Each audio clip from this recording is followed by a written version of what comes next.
제 모든 거를 그냥 하나님께 맡기고 그냥 이렇게 온 몸을 의존하면서 그냥 네, 하나님 뜁니다. 언제 받으실지 모르지만 저는 내려갑니다 하고 이렇게 딱 몸을 맡긴 적이 몇 번 있었어요. 그랬는데 제가 재밌게 느낀 건요, 이 세상에서의 번지 점프는 한번 떨어졌다가 다시 올라와도 다이빙대보다 더 높은 데로 올라오진 않아요. 다이빙대를 또 볼 수 있는 건 아니에요. 그렇죠? 여기서 왔다 갔다 하다가 끝나요. 그런데 제 영적으로 뛰어내려 보니까요, 조금 있다가 보니까 제가 번지 점프대에 있는 사람들을 위에서 내려다보게 돼 있더라고요. 그때 잘해야 돼요. 이 위를 보고 있으면 안 돼요. 아래를 보면서 또 내려갈 준비를 해야 돼요. 자, 그때 이렇게 위에 딱 올라갔을 때의 느낌이 성경 구절에 이런 것이 있죠. 여호와께서 나의 발을 사슴과 같게 하사 높은 곳을 다니게 하시는도다. 높은 곳을 다니게 하시는도다. 하나님이 우리를 높이시기도 해요. 그런데 하나님이 우리를 높이시기 가장 좋은 방법은 우리가 낮추는 거더라고요.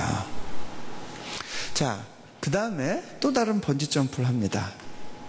그리고 나서 또 어느 순간 보니까 제가 번지 점프대를 위에서 내려다 보고 있는 거예요. 저는 저를 낮추려고 해도 하나님은 어느 때 더 높은 곳을 보게 하세요. 자, 제가 그렇게 뛰어내릴 수 있었던 이유는요, 하나님의 어떤 분이신지 알았기 때문에 그래요. 저희 집에 지금 이제 2돌 된 아이가 하나 있어요. 셋째가 태어났는데, 얘가 1살 조금 넘었을 때부터 얘는 우리 집 아이들 같지가 않고 굉장히 액티브한 애예요. 막 이렇게 애가 막 몸으로 받는 것도 좋아하고 막 저돌적이에요. 그리고 막 굉장히 그러니까 예체능 계열의 아이예요. 그런데 그러니까 딴 애들하고 놀아주는 방식이 좀 달라야 됐어요. 얘는 놀아줄 때 이렇게 딱 안아가지고 우와 하고 딱 올렸다가 쫙 내려주잖아요. 그러면 재미있다고 또 해달래요. 이게 무서울 텐데 한 번 더 해줄까? 처음엔 이렇게 약하게 하다가 이제는 얘 자꾸 해달라니까 이제 그만 이제 됐다고 말하게 하려고 아주 그냥 높이 들어가지고 쫙 내렸어요. 그러면서 밑에서 아슬아슬하게 탁 받았어요. 그런데 아이가 그걸 즐기고 있더라고요. 뭘 보면 아냐면요, 일단 확 올리면 말도 못하고 눈은 꽉 감고 있는데 눈은 질끈 감았어요. 근데 입가에 웃음이 쫙 번지는 거예요. 무섭긴 한데 즐겨요. 이게 왜 가능한지 아세요? 아빠가 적어도 나를 붙잡아 줄 수 있다라는 거에 대한 신뢰가 있기 때문에 가능한 거예요. 만약에 어떤 무섭게 생긴 아저씨가 딱 와가지고 야, 너 맛 좀 볼래? 하고 쫙 집어들면 아이가 웃으면서 내려올까요? 네. 얘는 누가 나를 들어 올리시고 내리시는지를 아는 거예요. 그렇기 때문에 그 순간을 즐겨요.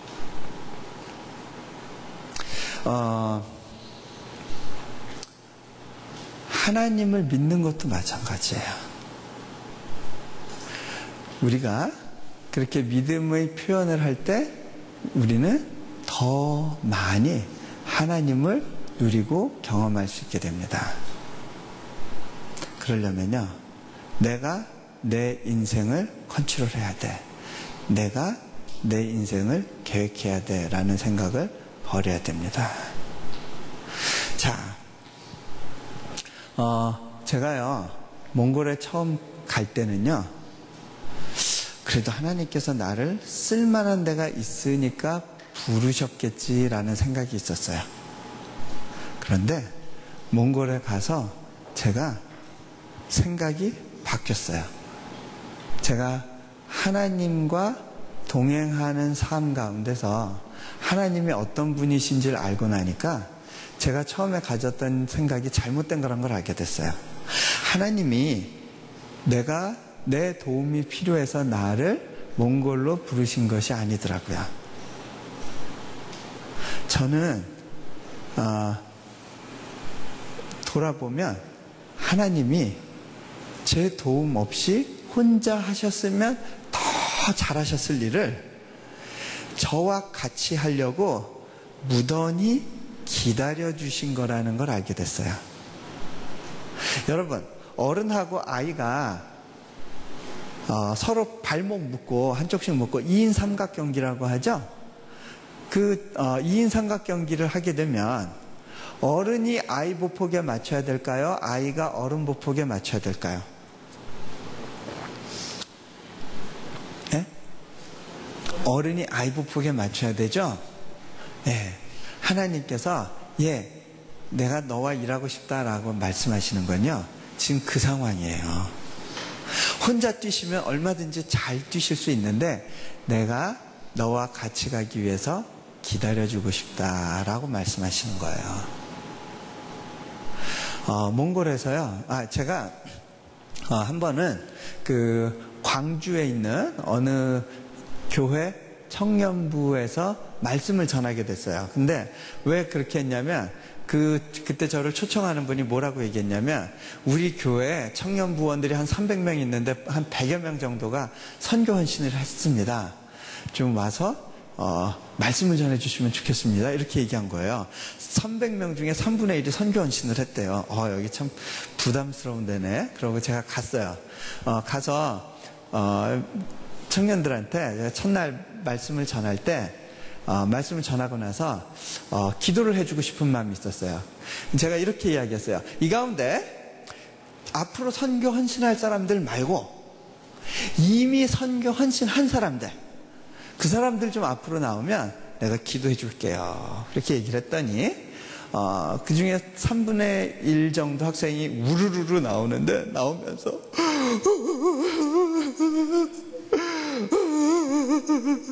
통곡을 하면서 나오는 거예요.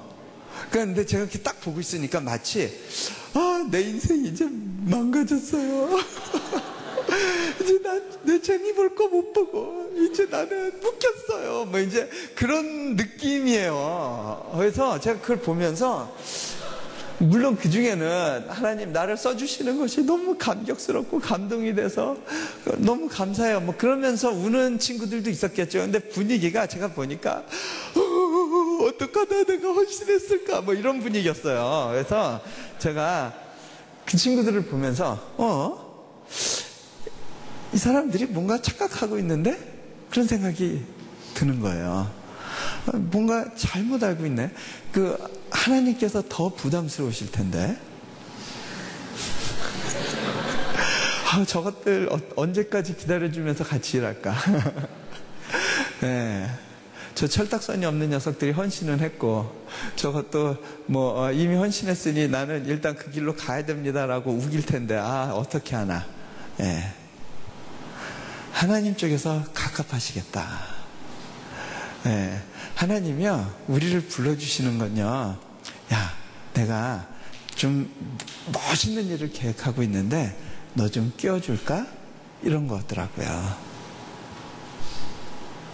네. 그럼 그 부분에 대해서 좀 오해가 없었으면 좋겠어요.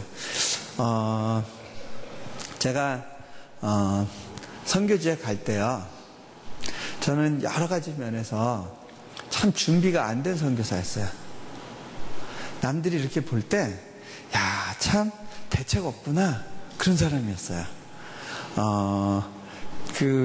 근데 어느새 사람들이요, 제가 막 이렇게 굉장히 베테랑 선교사고 선교에 대해서 잘 아는 사람인 것처럼 오해를 해서 우리한테 선교 이야기 좀 해주세요 하고 부르는데요, 저 아직도 선교가 뭔지 잘 몰라요. 좀 배운 게 많지 않아요. 근데 제가 몇 가지만 말씀드리면요, 선교지에 처음 갔을 때요, 재정적으로도 참 준비가 안 됐었어요. 저는 선교지에 처음 갈 때 하나님께서 주셨던 마음이, 야, 내가 보스턴 땅에서도 한 번도 굶지 않고 하나님이 공급해 주시는 것 갖고 살았는데 몽골 땅에 갔을 때 하나님께서 나를 또 먹이고 입히실 것들에 대해서 내 안에 기쁨으로 신뢰하는 마음이 있어야겠다라는 생각이 있었어요. 자, 제가 보스턴에서 공부할 때 제가 하버드 대학교에서 이제 박사과정을 했고요. 8년 있었어요. 아내가 터프스 대학에서 박사과정을 했어요. 그리고 아이를 둘을 낳아서 거기서 이제 길렀어요. 미국 보스턴은 미국에서도 물가가 제일 비싼 곳 중에 한 곳이에요. 그런데 저희 가정이 재정적으로 여유가 있는 가정이 아니었어요. 한 번은 아내가 이제 그 박사과정이 되긴 했는데 하나님께서 공부하라는 마음을 주셔서 박사과정 시험을 보고 또 이렇게 여러 가지 원서 내가지고 합격은 했는데 하나님께서 장학금도 주실 줄 알았는데 장학금은 등록금의 3분의 1 면제, 이거 말고는 없는 거예요. 돈이 필요한데 돈이 어디서 나올까 아내가 걱정이 됐어요. 그래서 새벽마다 기도하러 갔어요. 기도하는데 하루는 기도 마치고 나서 저한테 와서 이런 이야기를 했어요. 여보, 우리 양가 부모님이 재정적인 능력이 없어서 우리 가정을 도와주지 못한다는 사실이 너무 감사하게 생각됐어요. 근데 이거 웬 뚱딴지 같은 소리야? 그러면서 여보, 그게 무슨 의미죠? 하고 다시 물어봤어요. 그랬더니 아내가 뭐라 그러냐면 여보, 우리 가정이 양가 부모님을 의지할 수 없게 됐기 때문에 오직 하나님으로부터 오는 도움만을 구할 수 있게 됐기 때문이에요. 여러분, 부모님이 재정적인 능력이 없는 거에 대해서 감사해 보셨어요? 네. 자, 우리가 보스턴에서 있는 동안 하나님께서 섬세하게 우리의 필요들을 채워주셨어요. 그렇기 때문에 저희가 끝나고 나서 미국에서 필요한 돈이 얼마 정도였을까 계산해 보니까 미화로 한 40만 불. 그러면 지금 브라질 헤알로는 한 70만 헤알 되나요? 그 당시에는 좀 레이시 더 좀 컸겠죠. 근데 어쨌든 그 많은 돈이 어디서 왔는지 모르게 하나님이 공급해 주셨다는 걸 제가 깨달았기 때문에 몽골에서도 먹이고 입히실 거라는 거에 대한 신뢰함이 있었어요. 그래서 저는 따로 우리 가정의 필요를 모으기 위해서 후원을 만들진 않았어요. 후원을 만들지 않는 게 꼭 좋은 건 아니에요. 네, 그게 꼭 좋은 건 아닌데 우리 가정에는 그 당시에 그러한 하나님이 주신 어떤 그 부담이 있었어요. 그래서 그 부담 때문에 순종해서 몽골에 갔어요. 그런데 재밌는 건 번지점프를 한 거잖아요. 저한테 어떤 일이 일어났느냐면 첫 해 가고 나서 그 다음 해 내려놓음이라는 책이 나오게 됐어요. 그리고 나서요 저는요 내려놓음 책이 진짜 안 팔릴 줄 알았어요. 이건 되게 안 팔릴 책이다. 왜냐? 제 생각은 어땠냐면 이거는 무명의 선교사 책이고 사람들이 재미없어하는 선교지 이야기고 그렇지 않아요? 그 당시에는 그런 책이 유행을 할 리가 없다라고 출판사들이 굳게 믿고 있었거든요. 거기다가 세 번째로는요 제목 자체도 내려놓음, 너무 부담스러운 제목이에요. 안 팔릴 거란 생각이 있었어요. 그렇기 때문에 제가 첫 번째 책을 쓸 때는요 예화로 든 사람들 이름을 막 다 실명으로 거론을 해가지고 어차피 안 팔릴 거니까 그러고 부담 없이 다 실명 처리를 했는데 나중에 막 책이 판매되면서 막 이렇게 그 항의성 전화가 온 적이 있었어요. 어떻게 내 허락도 없이 거기다 내 얘기를 써놔가지고 이렇게 날 당혹스럽게 하냐고. 너무 미안한 거예요. 네. 제 생각하고 다른 일이 벌어졌어요.